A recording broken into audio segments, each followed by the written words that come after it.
आप सबको नमस्कार। आप सबका वाईएस गुरु NCERT संस्कृत सॉल्यूशन इस यूट्यूब चैनल पर हार्दिक स्वागत है। आज हम आपके लिए लेकर आए हैं संस्कृत विषय के परियोजना कार्य को लेकर। तो परियोजना जो संस्कृत का शब्द है, इसको इंग्लिश में हम प्रोजेक्ट कहते हैं। अर्थात यह जो अब हम कर रहे हैं संस्कृत के प्रोजेक्ट का वर्क कर रहे हैं। जैसा कि आप स्क्रीन पर देख रहे हैं, यहाँ पर हमारा पहला प्रश्न है। दूरभाष है, गज है, चंद्र है, घटिका, दोला, उत्पीठिका, अग्निपेटिका, संगणकम, उपनेत्रम एतेषु शब्देषु पंचशब्दानां चित्राणि रचयित्वा अर्थः अपि लेखनीयः। प्रश्न की हिंदी नीचे लिखी है। दूरभाष है, गज है, चंद्र है, घटिका, दोला, उत्पीठिका, अग्निपेटिका, संगणकम, उपनेत्रम। इन शब्दों में 5 शब्दों के चित्र बनाकर अर्थ भी लिखें। अर्थात प्रश्न का मतलब यह है कि इन शब्दों के अर्थ हमको पता होना चाहिए पहले तो, कि इन शब्दों के अर्थ क्या हैं, और फिर उनके चित्र भी आपको साथ में बनाने हैं। और छात्रों की जानकारी के लिए हम बता देना चाहते हैं, यह जो पहला प्रश्न है यह फर्स्ट लेसन, सेकंड लेसन और थर्ड लेसन में से लिया गया है, क्योंकि इस तरह के चित्रों के द्वारा समझाने का प्रयास 6th क्लास के छात्रों को शुरू के जो 3 लेसन हैं, पहला, दूसरा और तीसरा, उनमें किया गया है। तो पहले हम इनके चित्रों को देखते हैं और अर्थों को देखते हैं, और छात्रों को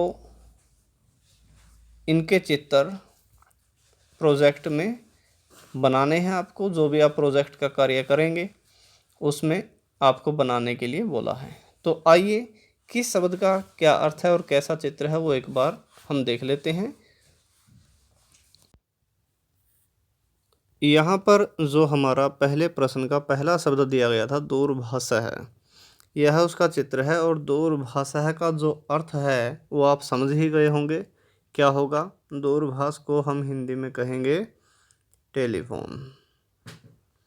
ठीक है, तो इसका साथ में हिंदी में भी अर्थ लिखें, क्योंकि पहले प्रश्न में हिंदी में अर्थ बोला है लिखने के लिए और चित्र बनाने के लिए भी बोला है, लेकिन चित्र केवल 5 बनाने हैं, 5 शब्दों के, यानी कि 5 जो भी ये वस्तुएं आएगी अब उनके चित्र बनाने हैं। पहला हो गया हमारा दूरभाष है। ठीक है, इसके बाद नेक्स्ट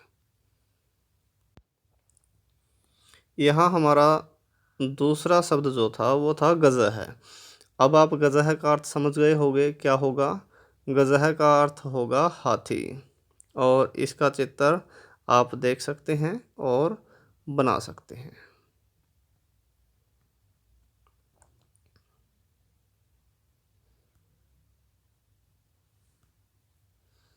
यह हमारा दूसरा शब्द था।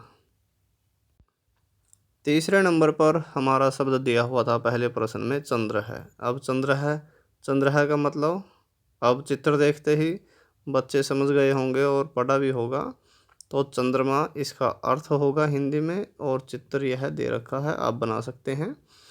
इसके बाद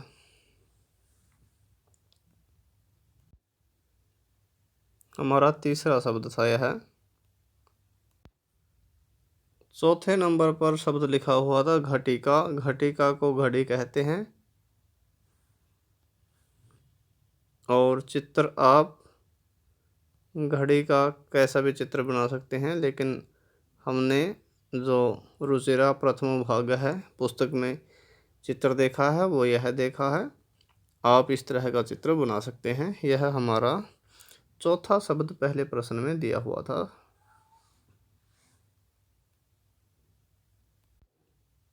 पांचवें नंबर पर जो शब्द लिखा हुआ था पहले प्रश्न में वो लिखा हुआ था दोला। दोला को हम क्या कहते हैं, झूला। जैसा कि आप चित्र में देख सकते हैं यह होगा झूला। यह हिंदी में अर्थ है, और चित्र आप देख रहे हैं, ये चित्र बना सकते हैं। यह दोला जो शब्द था यह 5वें नंबर पर लिखा गया है, 5वां शब्द है।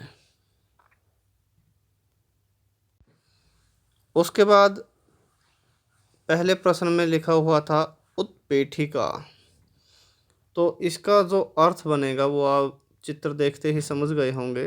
मेज हिंदी में अर्थ है इसका, और चित्र आप यह देखकर बना सकते हैं।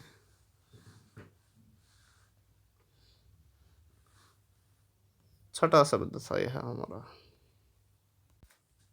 सातवां शब्द हमारा लिखा हुआ था अग्निपेटिका।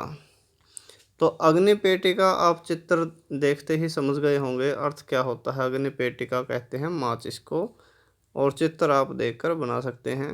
यह हमारा सातवां शब्द था, सातवां। इसके बाद आठवां शब्द दे रखा था संगणकम। चित्र से ही आप समझ सकते हैं क्या अर्थ है।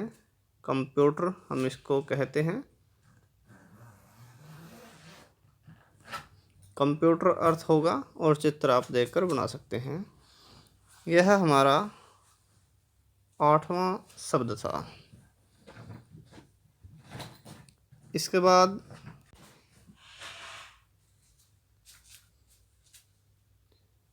तो यह नौवां शब्द जो उपनेत्रम था चश्मा हो गया। यहाँ पर पहले प्रश्न में हमको सिर्फ 5 ही चित्र बनाने हैं, तो इन चित्रों में से आप कोई भी 5 सेलेक्ट करके अपने संस्कृत के प्रोजेक्ट में पहले प्रश्न में आप लिख सकते हैं। यहाँ पर दूसरा प्रश्न हमारा है बालकस्य शब्द रूपम लिखता है। बालक का शब्द रूप लिखें।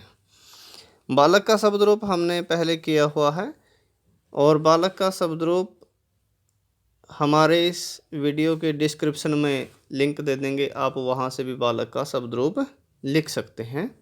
इसके लिए किसी चिंता करने की कोई बात नहीं है। आप नीचे डिस्क्रिप्शन में जाएं और वहाँ पर बालक का शब्द रूप का लिंक देकर आप बालक का शब्द रूप लिख लें। तीसरा जो प्रश्न है, तीसरा प्रश्न है प्रदत्त पाठ्यांशस्य सर्वेषां शब्दानाम अर्थः लेखनीयः। दिए गए पाठ के अंश के सभी शब्दों के अर्थों को लिखो। तो यह एक लेसन की तस्वीर दे रखी है, और यह 7वां लेसन है, और पाठ का नाम है बकस्य प्रतिकार है। बकस्य प्रतिकार है यह पाठ है, और इस पाठ का शुरू में ही एक पैराग्राफ दे रखा है।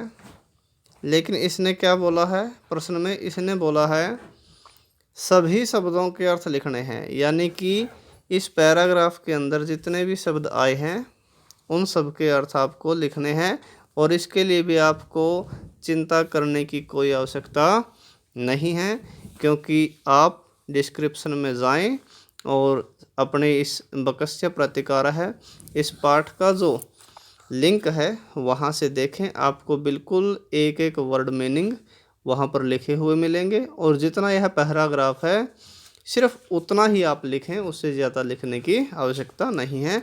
तो यह था हमारा 6th क्लास का संस्कृत का प्रोजेक्ट कार्य। आशा करता हूँ आप सभी को हमारा यह सॉल्यूशन, हमारा यह प्रयास वीडियो ज़रूर पसंद आई होगी, और संस्कृत के अध्ययन के लिए निरंतर हमारे साथ जुड़े रहिए। और हमारे साथ जुड़े रहने के लिए हमारे इस चैनल को सब्सक्राइब ज़रूर कर लें। हमारे इस चैनल को ज़्यादा से ज़्यादा लाइक करें, शेयर करें, कमेंट करें। आज के लिए इतना ही। धन्यवाद। जय तु संस्कृतम, जय तु भारतम।